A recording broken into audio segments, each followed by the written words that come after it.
The Tennessee Volunteers are SEC tournament champions for the first time since 1979. That's still so hard to believe. But the Volunteers hoisted that trophy up in Tampa. We'll look back at that tournament championship and the win over Texas A&M. This is your post-game SEC tournament championship, Locked On Vols.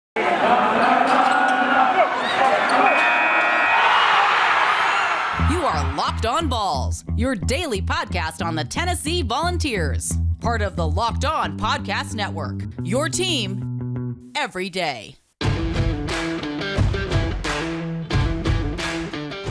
Hey everybody, welcome into it, your post-game edition of your SEC Tournament Championship, Locked On Vols. Tennessee 65, Texas A&M 50. We're going to be brief here. Of course, you guys know the drill by now all weekend long.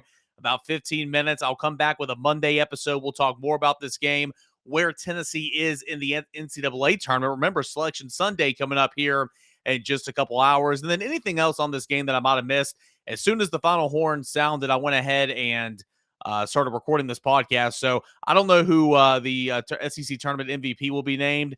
I have a hunch it'll probably be Kennedy Chandler. Josiah-Jordan James could certainly be in that conversation. So we'll discuss that on Monday's episode as well. But hey, how about it? 65-50. I said the stats yesterday that Burt Bordelkamp was on the last team that won an SEC tournament championship. No longer can he brag about that, and though I don't believe he was bragging about that, but you know what I'm saying. 65-50, Tennessee takes down the Cinderella of this tournament in Texas A&M, and it wasn't that pretty, but the Volunteers jumped down to a 14-0 lead early on in this basketball game, really set the tone, and it was a great start. But of course, Tennessee's offense really went into that lull there following that 14-0 run. A&M started 0 for 8 during that stretch as well, but the Aggies went on a 6-0 run to kind of close that gap, made it 16-18 with 9:19 left in the first half. Vols were 0 for the last 8 during that stretch, hadn't scored in nearly 5 minutes. We're used to these droughts, right, for Tennessee. Kennedy Chandler stops that bleeding, has a three-pointer, making it 19-10 with 7:16 left. And then ultimately Tennessee went on to halftime leading 29-20. Not playing great basketball, but still playing good enough basketball. And of course, that 14-0 start really helped in that regard. Tennessee entered the halftime break shooting 35%, 33% from three.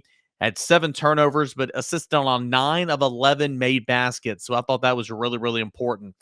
Kennedy Chandler had 9 points at the break. Josiah-Jordan James, 8 points, 5 rebounds, and 2 assists at the break. John Fulkerson played very well this game, played well in the first half, 5 points and 6 rebounds. So that's kind of where we stood there at the break. A&M shot 0 for 11 from 3, or 0 for 9 from 3 in the first 20 minutes of the game, only 27% shooting from the field at that point in the basketball game. So Tennessee was often running off to a great start. Well, the second half starts and Tennessee just kind of goes with it, man. There was a stretch there in the second half where Santiago Vescovi scored 6 straight, and the Vols were on a NATO run, led 43-28 at 5:17 left in the second half. Vescovi increased that run to 9 straight points for Tennessee, where the Vols led 46-31 with a little under 15 minutes left in the game. He played a fantastic championship game, but, I mean, how many times do we have to say this, right? Kennedy Chandler shows up, 14 points, 5 of 9 from the field, 4-7 from 3. He has 4 rebounds, 7 assists. Kennedy Chandler's likely going to be your tournament MVP, okay? You got... Sorry about that. I had to check a text message. You got Santiago Vescovi, 17 points, 4 of 9, including that 9-point stretch I just referenced. He was 5 of 5 of the charity stripe, which was big. 3 rebounds, 5 assists. He was fantastic in this basketball game. And then you got Josiah-Jordan James, who you guys know I'm a big fan of. He played fantastic this weekend in Tampa. Finishes the game 16 points, 10 rebounds, 2 assists, a block shot. Let me make sure about that block shot. I know he had at least 1 block shot. James, 16 points, 10 rebounds, 2 assists, 3 block shots. See, I was about to shortchange him. 3 block shots. Certainly looks like one of the best 5 defenders in the league, and he was phenomenal this weekend. So these names I keep mentioning, James, Chandler, Vescovi, they played outstanding all weekend long. And today in the championship game, John Fulkerson had a really, really nice game. What a way to end his super senior year. Of course, you got the NCAA tournament coming up at 8 points, and he had 12 rebounds, just 2 points away from notching a double-double. But I thought John Fulkerson played really, really good basketball, 28 minutes in this one. And that was awesome to see. So it was a game of runs, but ultimately Tennessee just the better basketball team. That's usually how the Cinderella story ends. If they don't go all the way, they just lose because they just run into a better basketball team, top to bottom. Tennessee beats Texas A&M 90-80. I think the first go around. This one was much more of a defensive slugfest, 65-50. The Volunteers shoot 39% from the field in this one, 43% from three-point range, 64% from the charity stripe. Not great. 12 of, let's see here, 9 of 14 from the free throw line. Not great. The free throws kept Texas A&M in this ball game. They had 18 free throw attempts, made 14 of them. I mean, that's what kept them in, especially in the second half, right? Tennessee had 13 turnovers. Texas A&M had 12. Really, it was 12-12 because Tennessee ran out the clock there and took a shot clock violation with like 1 second left in the basketball game. So really it's 12-12. Tennessee, though, my favorite stat of the weekend, you heard me harping on the Kentucky semifinal game yesterday. Tennessee, 19 assists on 22 made buckets. 19 assists on 22 made baskets. Just great, fantastic team basketball, top to bottom. A&M finished shooting only 31% from the field, 21% from three. They made only 4 of 19. Remember, they were 0 for 9 in the first half. 14 of 18 again from the charity stripe. Assist, only had 6 assists. Tennessee had 19 assists. Texas A&M finished the game with 6 assists. So top to bottom, really a dominant game, 15-point victory. And for the first time since 1979, the Tennessee Volunteers are SEC tournament championships. It was one of those big, just weird stats, right? I mean, Tennessee's had some good basketball teams since 1979, especially in the Rick Barnes era, the Bruce Pearl era. I mean, there's been some good teams. Tennessee's been to the Elite Eight since the last time. The only time in program history it's been to the Elite Eight since the last time it won an SEC tournament championship. Of course, that changed here today. Final score 65-50. What's this mean for Tennessee going into tonight's Selection Sunday show? I said yesterday, I thought Tennessee had an outside chance of getting a 2 seed, especially if Duke lost. Duke lost. Tennessee won the SEC tournament. What's Joe Lunardi say about what he believes will be the pecking order coming up later tonight? We will tell you here on the other side as we continue on with this post-game edition, SEC Tournament Champions, your Tennessee Volunteers. It is March Madness happening right now. Tennessee's already hoisting up 1 trophy, 1 more tournament to go, right? That means you need to start thinking now about where you're going to be running your brackets through for March Madness. Are you wanting the usual or are you wanting the best?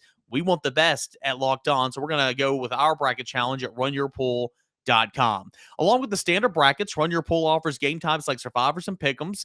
They have options to edit scoring. They offer more intel on your picks, so much more than you'll find at ESPN or CBS. If you've got a business, Run Your Pool can help you take on some of that madness magic, and you can play alongside your employees and some of your clients as well. Plus, they offer full white glove customer support, custom branding, and one of the easiest 3-minute setups you're ever going to find. Clearly, we believe in Run Your Pool, because that's what we're doing it through here at Locked On. If you want to play against us and a chance to win a cash prize up to $1,800, join us at runyourpool.com/locked on. And while you're there, make sure to put in your own pool of your family and friends. Enter Pure Madness at checkout for $10 off your customer pool. All rules and details will be made available there. That's runyourpool.com/locked on for your chance to win a cash prize up to $1,800. We look forward to seeing and beating you there. All right, welcome back in here. Just a couple more minutes left here on this post-game edition. A little shorter version of the podcast. You guys know the drill all weekend long. We've been doing it here after Tennessee takes down Texas A&M 65-50. Its first SEC tournament championship since 1979. If you don't believe Tennessee can win a national championship now, I'm not sure what to tell you. I'm not saying Tennessee will win it. I'm not picking Tennessee to win it. We know how tournament basketball works. We know how Tennessee athletics works. But there's no doubt about it. Tennessee is capable of doing that. 100% capable of doing it. Will it? We'll have to find out. It's played a really, really nice, tough SEC slate. Finished tied for second at the end of the regular season in the SEC regular season.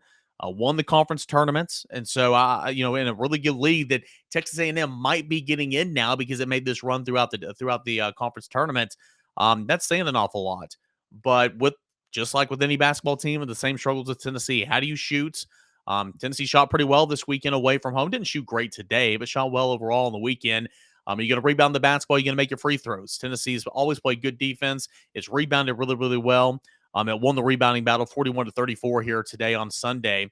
But free throws continue to be just not great. And again, I've harped on that all year long, and we'll see if it comes back to bite Tennessee in the tournament here coming up, and hopefully not. But it didn't here in the SEC tournament. So what does Joe Lunardi say about what's going on here in terms of bracketology? Let's find out, shall we? This is the latest update Joe Lunardi gave us, and it came 53 minutes ago from the time of this recording. The SEC Tournament Championship had not yet concluded when he put it out here, all right? His lines. Number 1 seed, Gonzaga, Arizona, Kansas, Baylor. Number 2 seed. This is the latest update from Joe Lunardi prior to the time of this recording on a Sunday afternoon at about 2:30. Purdue, Duke, Auburn, Kentucky. 3 line, Villanova, Tennessee, Texas Tech, Wisconsin. Lunardi goes on to say best guess is the top 4 lines are locked with the exception of Houston Providence, which would flip back to Providence as the 4 seed if Houston loses to Memphis. Our board, if Texas A&M loses, will keep the Aggies as the last at-large if they lose in the SEC final. That creates an either-or between A&M and Richmond based on the A-10 championship game later today. Again, this is our board, Joe Lunardi's words. SMU needs losses by both Texas A&M and Richmond to have a shot. So this is also Joe Lunardi joining ESPN just after the conclusion of the SEC tournament. Lunardi, Tennessee didn't finish second in the regular season. They tied for second. They are not going to leap ahead of a Big East champion. They are not going to leap ahead of a Big Ten school. That's probably what's going to happen. Again, Tennessee didn't finish second in the regular season. They tied for second. They're not going to leap ahead of a Big East champion, and they are not going to leap ahead of the Big Ten school. That's probably what's going to happen. Not what you want to hear. Not what you want to hear whatsoever. Am I right? Especially considering we broke down these. I'm not talking about the Big East here. I'm not talking about the Big Ten. Let's just continue. I'm nitpicking at Duke here, and you guys know my background with Duke, but I'm calling it like I see it. Duke looked awful against Virginia Tech. How in the world is Duke the second number 2 seed right now in this updated field, right? Its offensive efficiency rating is through the roof. It's got a good record. Plays in a piss poor ACC. Its strength of schedule is pathetic. I don't understand how, even with the loss last night and Tennessee running the table in the SEC tournament and winning on a Sunday, how in the world can Duke and Tennessee be stacked up against one another as the two spot on each respective line? Duke the 2 spot on the 2 seed, Tennessee the 2 spot on the 3 seed. Can Tennessee leap up and take down Villanova? Joe Lunardi doesn't believe so. Can Tennessee jump up and take down Purdue? Joe Lunardi doesn't believe so. I guess Auburn and Kentucky, though they had early exits in the SEC tournament, especially Kentucky losing to Tennessee, I guess that means nothing. I don't quite understand why. Tennessee beat Kentucky in the SEC regular season standings. Tennessee beat Kentucky twice this year. Tennessee knocked Kentucky out of the SEC tournament. Why is Kentucky projected to be the last 2 seed when Tennessee's the second 3 seed? I don't get it. I truly, truly don't get it. I know regular season has to matter. I get all that, but hell, Tennessee was better than Kentucky in the regular season. It's perplexing me right now. I don't quite understand it. So we'll see. I mean, this is Lunardi.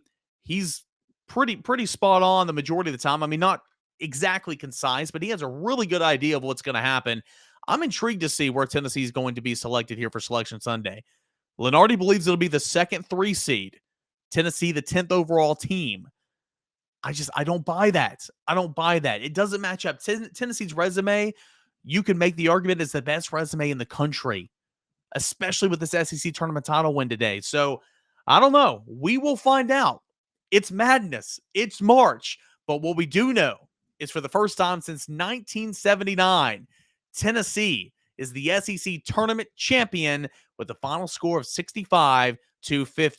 You'll hear from me more on a Monday Locked On Vols. If you've been on this journey with me all weekend long, we had a Friday episode, we had a Friday night post-game show, a Saturday night post-game show, a Sunday afternoon post-game show, and we'll talk to you again on Monday. Thank you so much for hanging out with me. It's been fun this weekend. Hell, let's do it again next week, shall we? This is your post-game edition. SEC Tournament Champions, 65-50 over Texas A&M. Tennessee, Locked On Vols.